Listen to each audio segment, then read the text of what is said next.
The following may contain language and subject matter which is not appropriate for all audiences.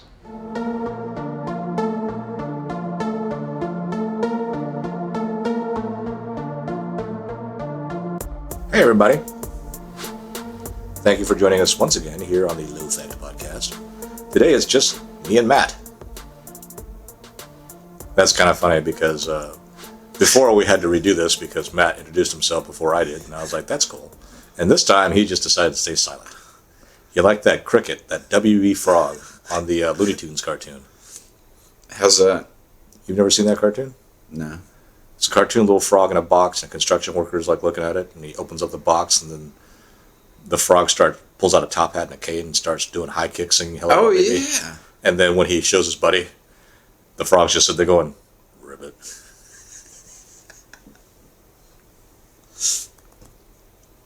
Maybe I'm just contrary. There's that word again. I don't like that word anymore. But anyway, so today's topic is, what if things that we take for granted as true are not really true? Well,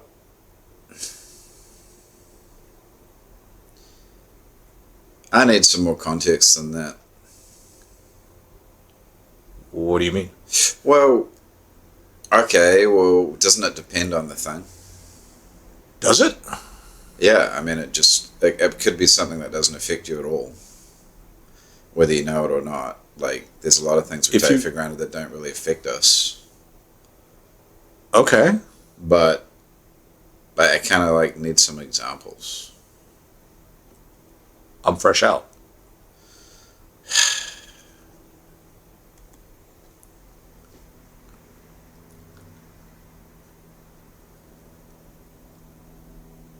For some reason, I'm thinking that you should trust, that when people say you should trust your government. Would that be an example?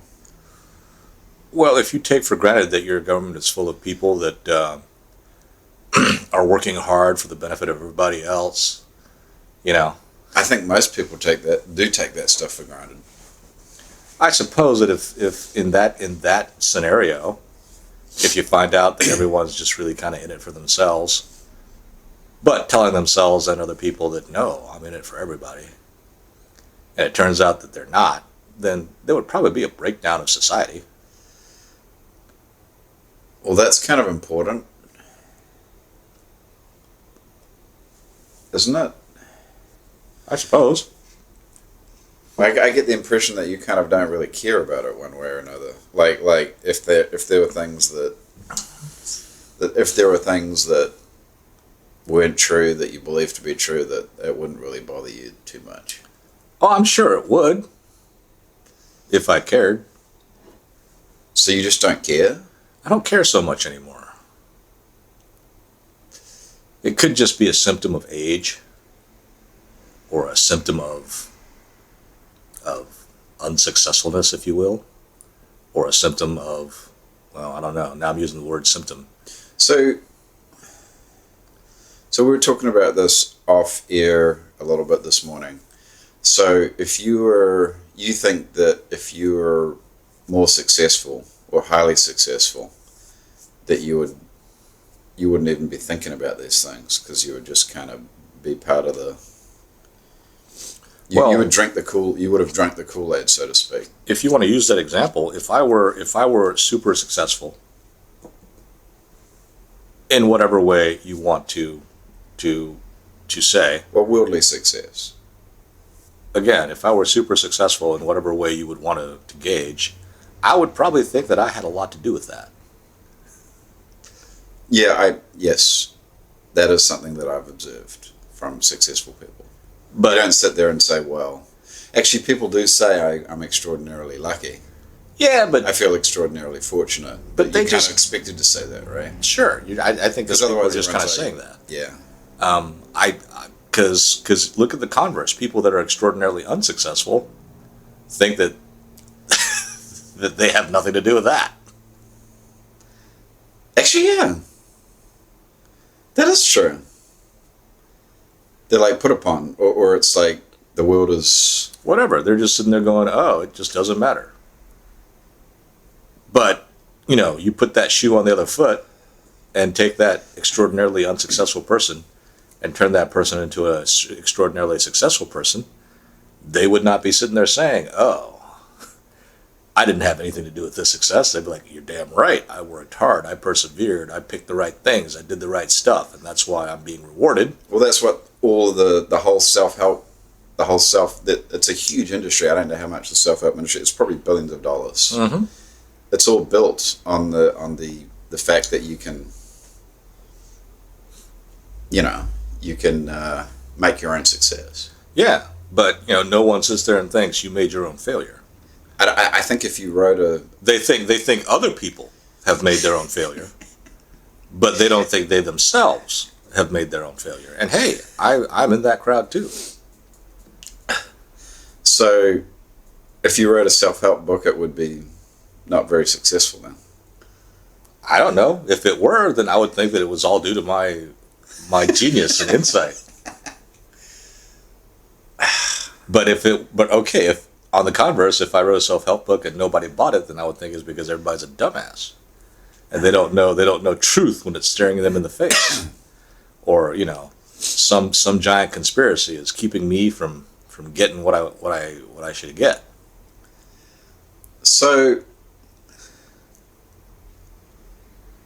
it's fair to say that you're probably not going to be a self-help guru then. Dude, there's I don't think it's fair to say anything. I mean, I could write one tomorrow and it becomes a huge success. And if it does, you're damn right. I'm going to be sitting there saying, I've got the keys.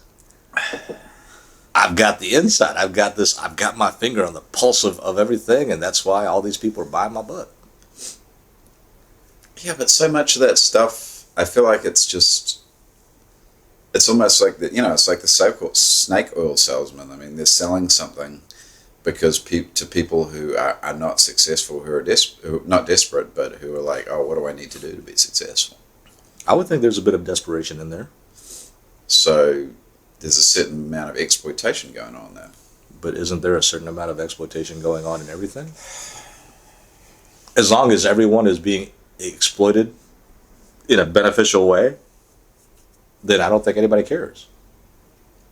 Mm.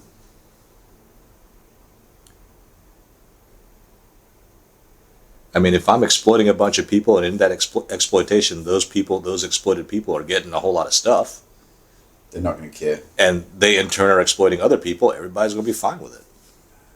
I know it sounds like sounds like a pyramid scheme. Or I think it sounds more like a Ponzi scheme, but pyramid, Ponzi. I think they're similar enough to where it doesn't really matter. I mean, it's the same idea, right? Wait, is Amway a pyramid scheme? I believe, right? But not Ponzi. Because in Amway, at least, there's a product. I suppose. I never really thought about it. Yeah.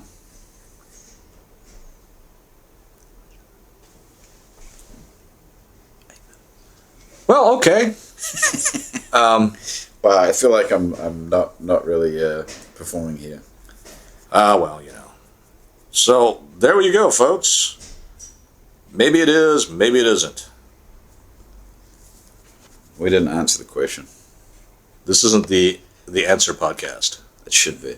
Well, if it is, then we'll start Maybe answering. people are tuning in for answers. Did you ever think about that? Well, I wouldn't know because they haven't been communicating with us. So if you are looking for answers, we are very happy to provide them. Send us an email, lowfatpodcast@gmail.com, or you can find us on Instagram and Twitter at lowfatpodcast, and you can make a comment that way. Thanks, guys. All right, thanks for tuning in to Low Fat Podcast. You can find us on YouTube. Just search Low Fact. You can also find us on Facebook, facebook.com/lowfactpodcast. If you want to chat to us, send us some comments, or have us talk about some things, just send an email to lowfatpodcast@gmail.com.